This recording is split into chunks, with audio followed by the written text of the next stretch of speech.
water like a river, to overtake the woman and sweep her away with the torrent. Have you ever seen a flash flood in the desert? You know, nature's most powerful force is a wall of water. A gallon of water weighs about 8 pounds. A wall of water has enough weight and mass and momentum that nothing remains. Everything in the path of a flood is either destroyed or washed away. This phrase, the serpent spewed water like a river, that he might sweep the woman away with the torrent, might be compared to a tsunami. The devil tried. He wanted to rid earth of God's saints. And a 1,260-year Holocaust was conducted against the saints by the Roman Catholic Church. During the Dark Ages, the devil made it illegal to own the Bible or any portion of it. He made it illegal to worship according to the dictates of conscience. He made it impossible to disagree with church authorities and live. The devil did everything he could to terminate the presence of the saints through the power and control of the church visible, which incidentally claimed to speak for God. What a predator! Verse 16, Revelation 12:16, but the earth helped the woman by opening its mouth and swallowing the river that the dragon had spewed out of his mouth. What does this mean? After the dragon spews this water out of his mouth, the earth helped the woman. Well, after Noah's flood, God reserved a great land mass that would one day help the woman. And this landmass eventually became the United States of America.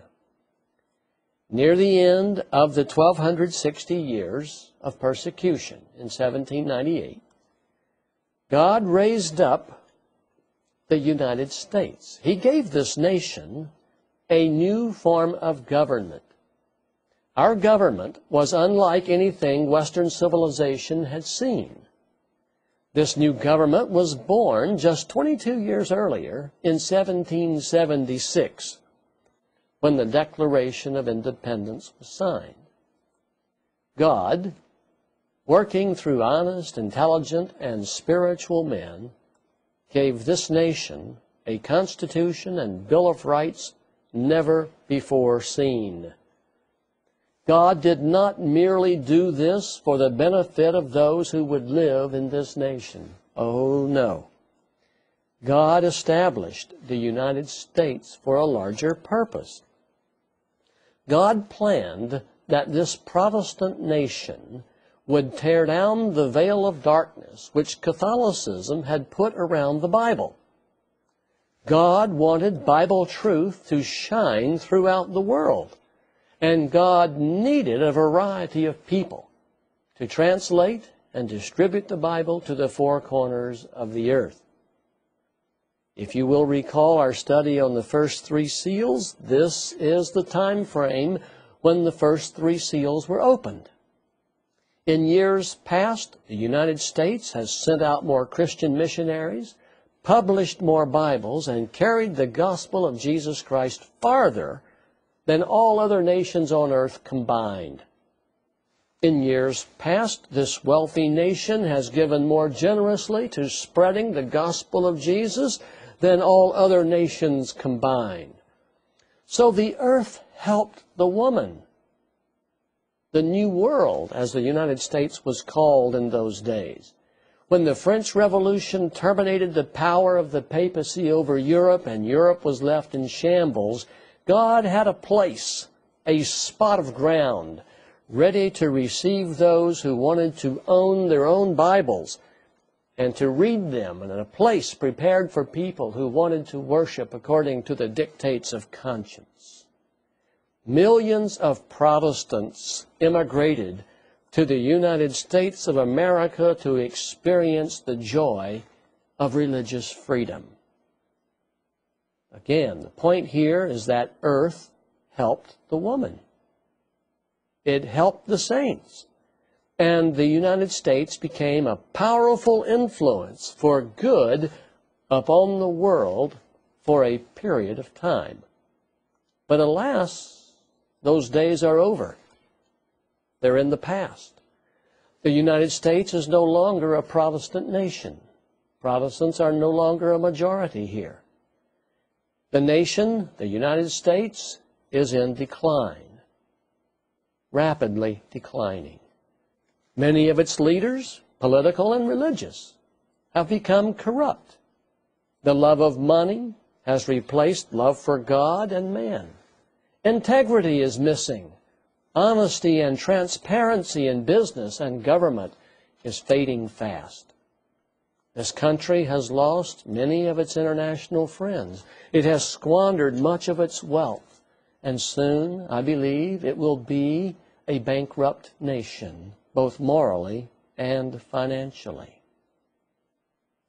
When the devil saw the power of the papacy broken in 1798, the devil realized, he knew then that God would not let him destroy the woman in the desert. So he sat down to rethink his final strategy against the woman. We now come to Revelation 12:17. The Bible says, "Then the dragon was enraged at the woman, and he went off to prepare." He went away to get ready, to make war against the rest of her offspring. In the King James, the idea here is stated a little more clearly, against the remnant, the last of her offspring. Those who obey God's commandments and hold to the testimony of Jesus. Okay, I rarely say anything profound. Here we go. Now hear this. The devil knows all about the Great Tribulation. The devil understands the book of Revelation. And the devil knows he has one final chance to ruin mankind and to thwart all that God is doing to save mankind. The devil is preparing for his last war against the saints. And this war is described 7 verses later. Revelation 13:7. The Bible says here now we're speaking of the composite beast, he was given power to make war against the saints and to conquer them. The saints are going to be defeated. In earthly terms, the saints are going to be defeated. They're going to be defeated in this war, in this final war. And this composite beast was given authority over every tribe, people, language, and nation. That includes the United States of America. Every tribe, people, language, and nation. And all inhabitants of the earth will worship the composite beast. Everybody except those whose names have been written in the book of life. Now, the Bible puts it in the negative by saying, all inhabitants of the earth will worship the beast, that is, all whose names have not been written in the book of life belonging to the Lamb that was slain from the creation of the world. Of course, those whose names have been written in the book of life will not worship the beast. But everybody else will. They don't have a choice.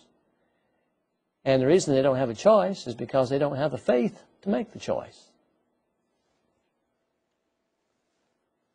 During the Great Tribulation, the saints will be identified by 2 key features. First, they will uphold the royal law of God.